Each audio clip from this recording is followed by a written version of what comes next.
Every engine has a unique failure point. And my brand new engine found its failure point 2 years ago on a dyno at 12 pounds of boost.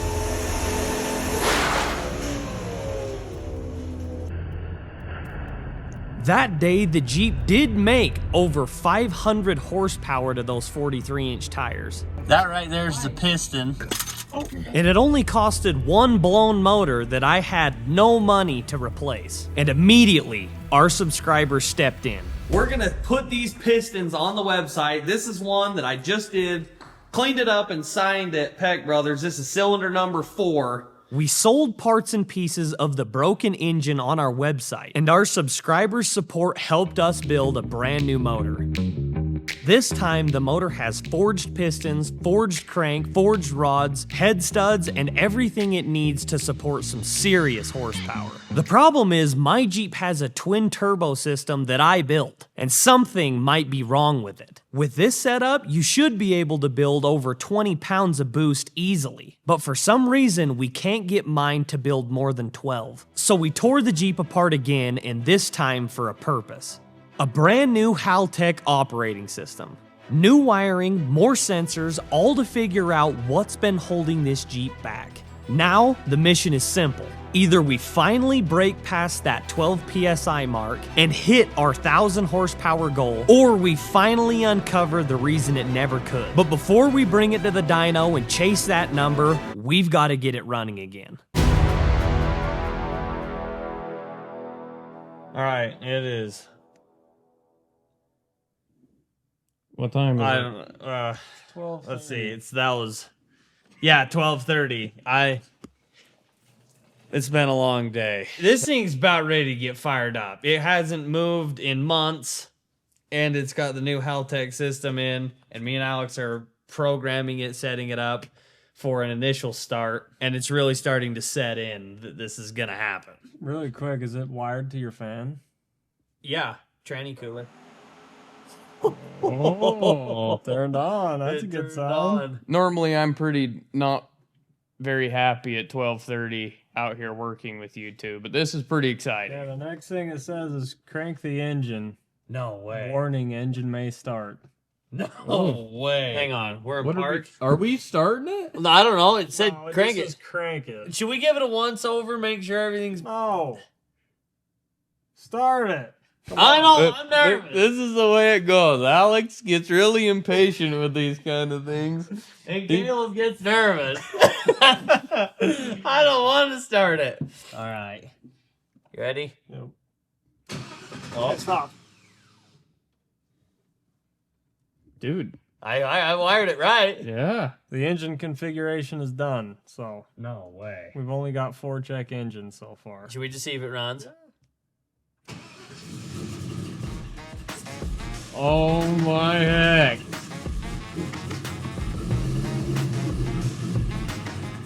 Holy crap.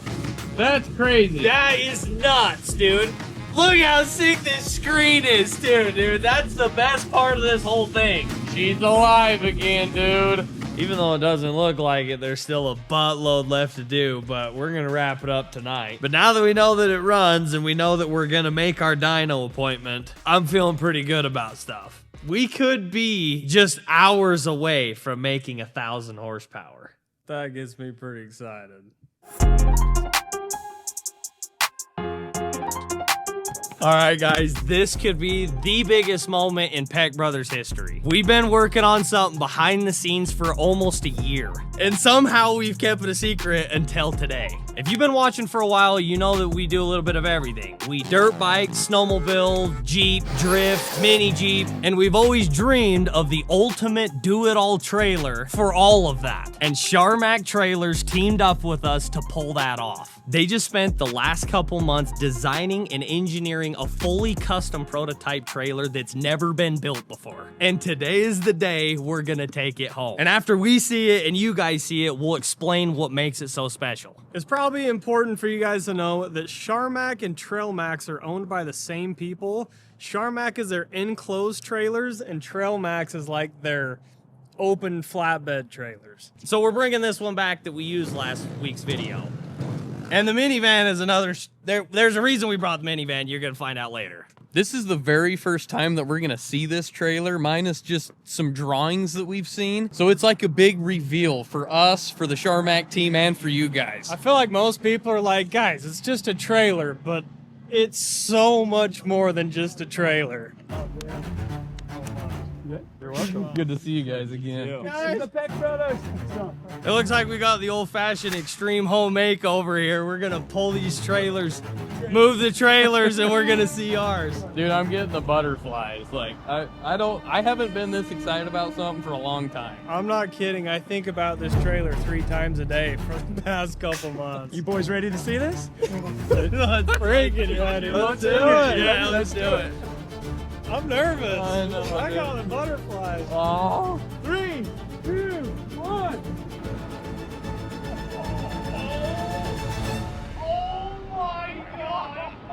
I'm about to pull out his switchboard curtains, and I've been waiting so long.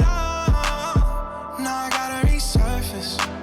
Yeah, we about to toast out all the bread that we burning. 'Cause I've been feeling cool talk. I've been feeling cool talk. Dude, look at the logo, brother, dude. I might chop the roof off the Suburban. Oh my. Dude, Dude. What? Oh, dude. Oh my. Dude, look at this stuff. Look at that. You might look at this thing and think that it's just a sick enclosed trailer, but this is what makes this thing so special and unique. This is a drop spread axle with custom axles. These are race line wheels to just seal the deal and make it a Peck Brothers trailer. We powder coated them, and it's a special wheel and tire setup to be able to handle that much weight with just being a tandem axle. The other big part of this thing, well, there's 100 big parts about this thing, but is this rear. You like can't get an opening this wide. It's 97.5 inches, so we'll be able to drive our Jeeps in and out of them without swapping tires. And you might notice that there's no cables running on the back of this ramp. It's all cableless, ran off of this. I think it's like a torsion bar, right? Essentially. More or less. And they put a hitch on the back of this thing because we've always got more stuff that we're trying to bring. This whole floor is all rubber diamond plate, and it's reinforced to be able to hold the weight that we need. They did diamond plate across the sides, so when your tire, if it rubs up against it, it won't damage the wall. They're super thick, heavy duty drive over fenders. It started like as a snowmobile trailer, and then we just like pimped out their sickest snowmobile trailer. It's like 8 feet tall in here, so we've got plenty of height. It's outfitted with a heater for snowmobile season, boot dryers, glove dryers, heated helmet cabinet, full Rockford Fosgate sound system, which is another thing that makes it just pure Peck Brothers. And it's outfitted with a toolbox because that's an absolute must when we've got Alex driving stuff. We break a lot of stuff. Yeah, we need tools wherever we go. So Charmac Trailers has always been known as a super high quality trailer, but just recently it has been acquired by Clark and Ryan. They're owners of it. They're both former employees of Charmac. Everything is getting updated, and they're pretty much setting out to build the highest end trailers on the market. There's tons of Charmac dealers across the United States, but you can call Charmac right here in Twin Falls, Idaho. And if you want this exact trailer, they will build you this exact trailer. Make sure when you call in, you tell them that Peck Brothers sent you. They have cargo trailers, regular snowmobile trailers, gooseneck, bumper pole. They can build you anything. This is just a super like surreal, grateful moment for us. I mean, this is huge for us to have the support of a company like Charmac. I mean, it's just like I couldn't be more grateful. Dude, we gotta go say thank you to everybody who made this trailer happen. Dude, thank you guys so much. Can't thank you enough. Thanks for all your hard work and dedication. Thank you so much for everything. The lower ladies on the weld side, but Dude, look at that trailer. Who would have ever thought 3 years ago we'd be in my garage working on stuff, making videos, not making a dollar, to 3 years later sitting in a Charmac trailer of our own that we are able to literally take today and continue to make videos and do what we love.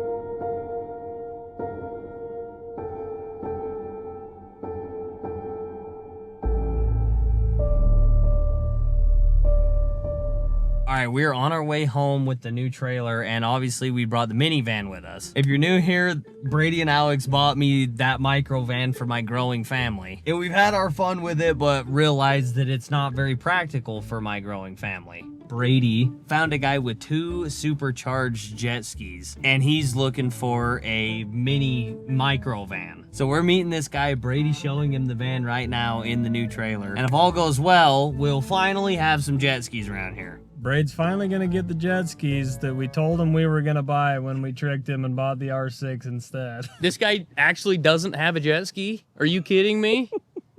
No. The guy's been wanting jet skis for quite some time. Oh. Oh, wait. Oh, they're going to look at the jet skis. That van is worth a lot to someone that wants that van. He's unstrapping a van.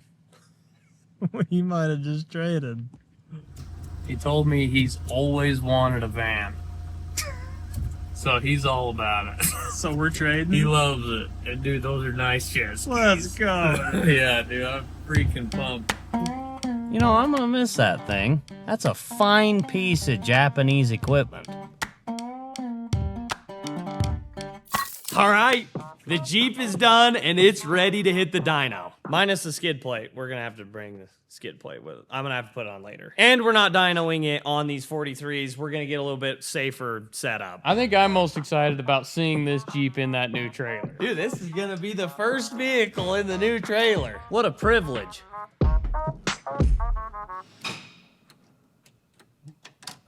Are you for real? Okay, we don't have time to screw around. We are literally like 45 minutes late. Are you guys messing with me? If you think we're messing with you when we're already 45 minutes late, you're wrong. Oh my Start god. hitting stuff. Oh, yeah.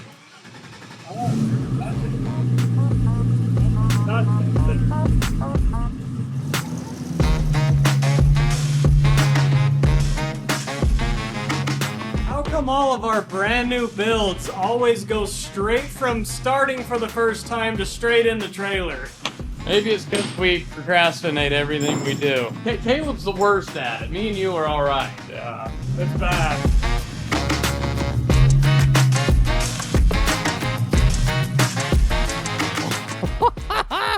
Dude, that is so sick. Dude, this is the sickest thing ever. I can't believe my Jeep is in an enclosed trailer. Dude, if he blows this motor again on the dyno, I'm gonna feel super bad.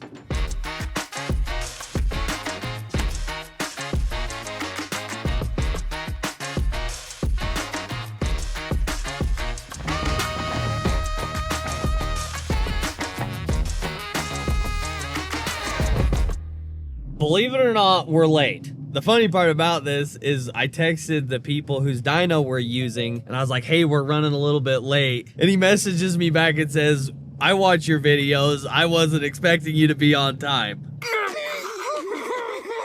Seems like everybody's getting to know us quite well. But we're almost there, and the people whose dyno we're using actually DM'd us. We put a post out last week on Instagram looking for a dyno in the area, and they hit us up and they're like, we've got a dyno. You guys can come out and use it, do whatever we need to do. And they just barely got this dyno, so these guys are, we've never met them before, but they're hooking it up. And Matt, our tuner, is gonna meet us out here. We're rolling up at like 7:30 because he's so busy at work that he couldn't do it during the day any day this week. So he left the shop after work to come out here and help us out. Just another testament to why we freaking love Matt. If you're wondering why we brought the whole armada, it's because we're actually heading straight to southern Utah after this dyno session to go have some fun. So we just figured why not bring everything. So yeah, if my motor is scattered across the dyno floor, we're not going home. I'm just not gonna have a Jeep for for the next week.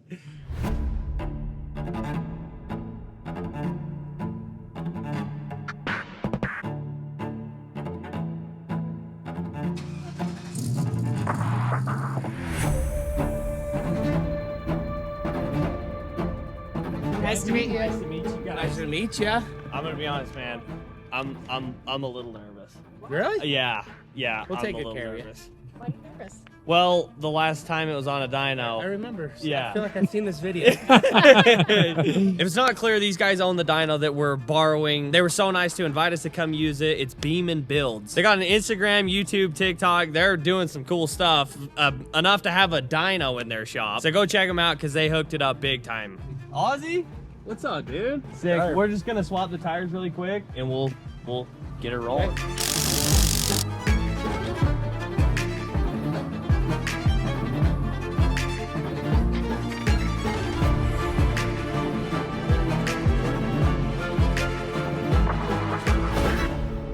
All right, the Jeep's been on the dyno for a minute.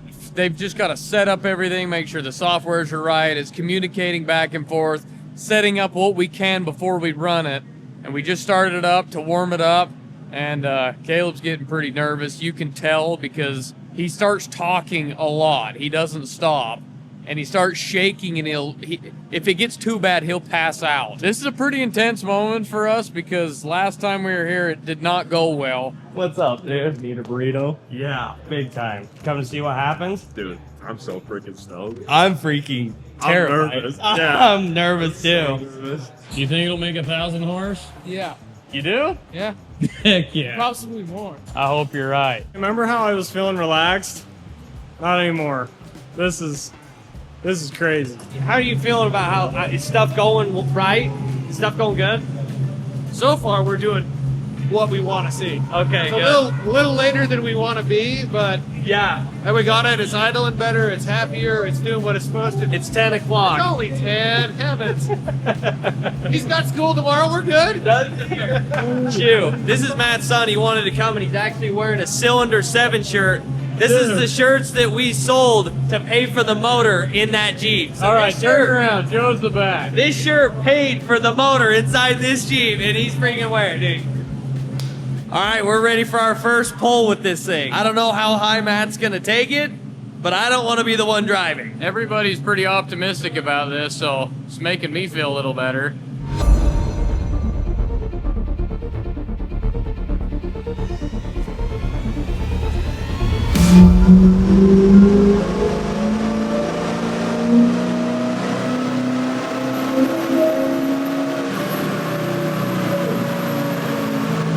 All right, so they said that we got to negative 3 pounds of boost. So there's something up with it. So right now they're trying to find a boost leak because it's not even building up to like 0 pounds of boost. It's still a vacuum like it's naturally aspirated. So hopefully they find a boost leak that we can plug that'll help us start building boost. We're trying to figure out why we're not building boost anymore, because it was before. Essentially, this is like a process of elimination. All right, this one should be for real this time. We got the pedal dialed in.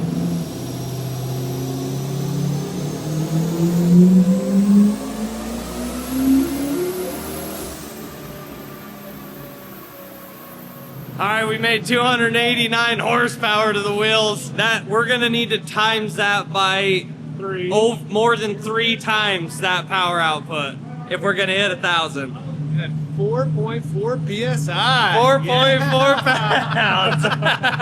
We're gonna need some more than that. Oh no! You got 10 pounds of drive pressure and 4 pounds of boost.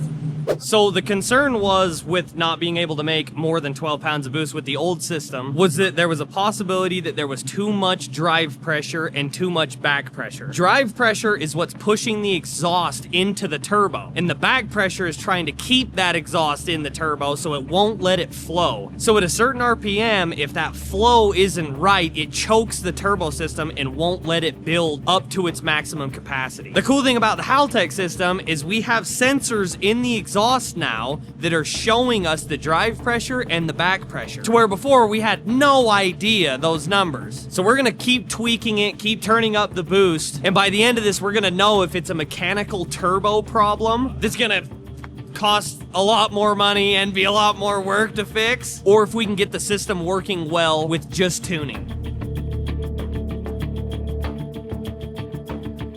Okay, we're running it one more time. He adjusted some thingies, and And now he's gonna see what that does. There was like no timing in it in the last run, so he just, yeah. Brain said we're gonna pick up a lot of power in this one. He put some timing in it.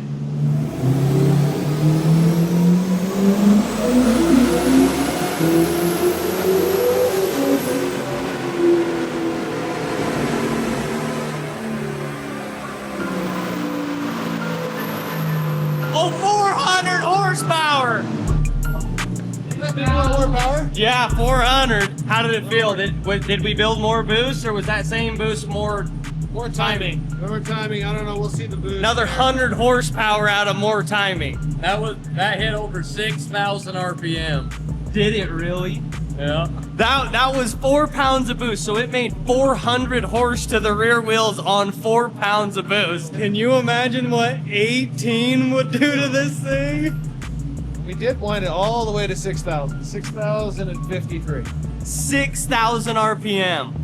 All right, we're gonna run it up to 6,500 RPM. I've never seen over 5,000 in this motor. I don't know if the audio is doing this any justice, but he just ran it at 6,000 and it was terrifying.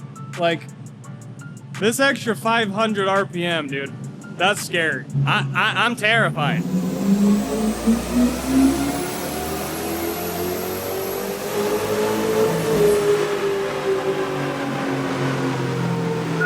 God.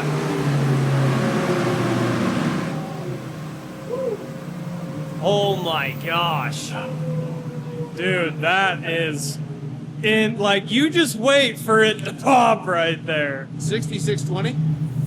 6620. Oh, we pulled it too.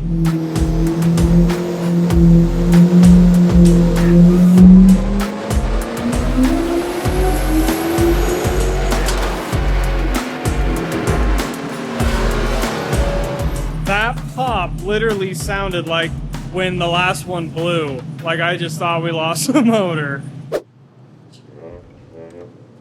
So I might have put this boost control on backwards. I mean, I'd say that it happens, but it doesn't. I don't want to talk about it.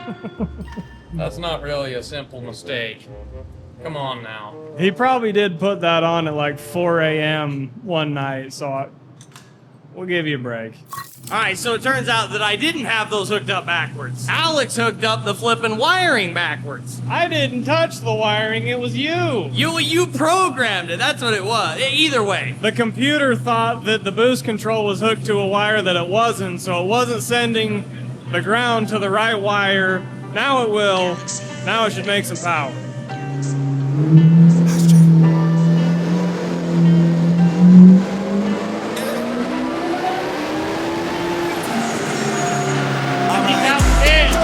said it couldn't be done, but we moving 460 horsepower. proving me right more than proving them wrong. But always end up doing both. Hot like the sun. I'ma catch steam. I could run a whole city off the energy. My ex had to settle for a bum. Guess she couldn't find a better. She would have looked. 480, that's the highest we've done. All right, this is gonna tell us a lot. So we just swapped out the drive pressure sensor to be a back pressure sensor. So we have the data logs to see how much drive pressure it had, and we're about to see how much back pressure it has to see if the turbo system is the problem. And if the turbo system's the problem, yeah. It's not good. Matt is telling us here, if we see somewhere around 6 pounds of back pressure, this turbo system's pretty much garbage. Pretty much the whole thing's got to get scrapped if this back pressure is 6 or more. This could be the whole problem that's been the problem from the very beginning, and we're about to find out.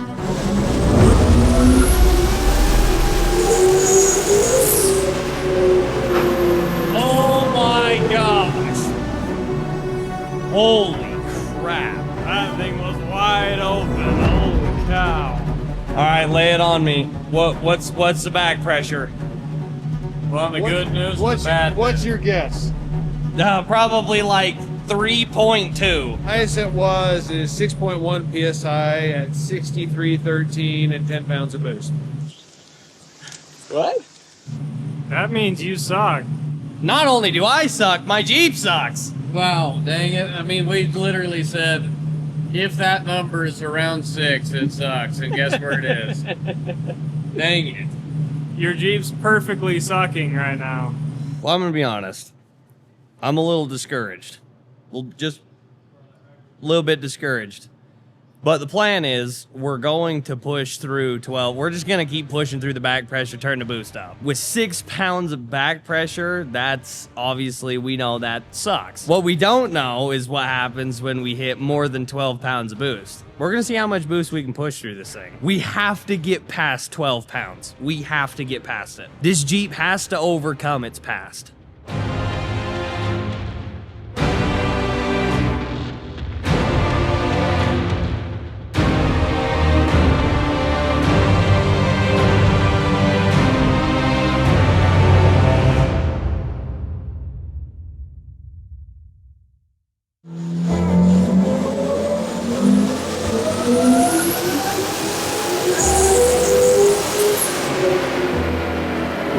Dude, that's the highest this thing's ever been. I'm about to pull out. His switchboard cut. 570 horse to the rear wheels. How much boost was that? It touched 15. To see almost 600 horse to the tires in a Jeep, you ought to be pretty proud of yourself. That's pretty cool. Thank you so much, man. It's exciting to have you guys in here. Like I said, I've been a fan for a really long time, so. So do you think, like, can we come back if we freaking dial this turd up? 100%, I'd love it. Thank you so much, Fred. You're welcome. What time It's is it? 3:06 in the morning, and Matt is out here freaking running dyno poles on my Jeep. We've got the best friends ever, right? I feel like we just keep saying that. Just for kicks and giggles, I hopped on ChatGPT, threw in some of the specifics of the Jeep, and it estimated that the parasitic loss would be around 35 to 40%. If it's on the high side and it's 40%, it just made 960 horsepower, which is 40 horsepower away from our goal. I'm about to pull out. His switchboard cut. And I've been waiting so long. Now I gotta resurface. Hold up, what happened? So I think I just lost the transmission in the work truck or the transfer case. I might chop the roof off the Suburbans. Try to be an